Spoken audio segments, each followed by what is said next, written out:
തവണ ശക്തമായ ഒരു പ്രചാരണമുള്ളത്. മോദിക്ക് ഇപ്പോൾ വാരണാസിയിൽ തിരിച്ചടി ലഭിക്കുന്നു എന്നുള്ളത് സൂചനകൾ.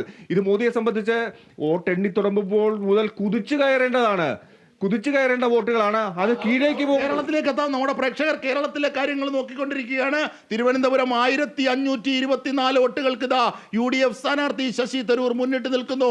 രാജീവ് ചന്ദ്രശേഖർ ഇടയ്ക്കൊന്ന് ഉയർന്നതാണ്, പക്ഷെ താന്നു പോയി. തിരുവനന്തപുരത്ത് ശശി തരൂർ തന്നെയാണ്. ഇന്ത്യ മുന്നണി 244. ദേശീയ തലത്തിൽ ഇന്ത്യ മുന്നണി 244, NDA 243.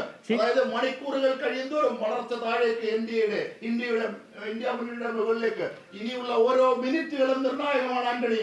തീർച്ചയായും ഇന്ത്യ മുന്നണി എക്സിറ്റ് പോളുകളൊക്കെ അപ്രസക്തമാകുന്നു. ഇന്ത്യ മുന്നണി മുന്നിലേക്ക് എത്തുന്നു, ഇന്ത്യ സഖ്യം മുന്നിലേക്ക് എത്തുന്നു. 244 വോട്ടിന്റെ 244 സീറ്റുകളിലേക്ക് ഇന്ത്യ മുന്നണി 243 NDA ചുരുങ്ങുന്ന കാഴ്ച. ഏതായാലും രാജ്യത്ത് ശക്തമായ മത്സരം നടക്കുന്നു. ഇത് ഏകപക്ഷീയ വിജയത്തിന്റെ അല്ലെങ്കിൽ അത്തരം ഒരു പ്രവചനങ്ങൾ എവിടെ? ഈ പ്രവചനങ്ങളൊക്കെ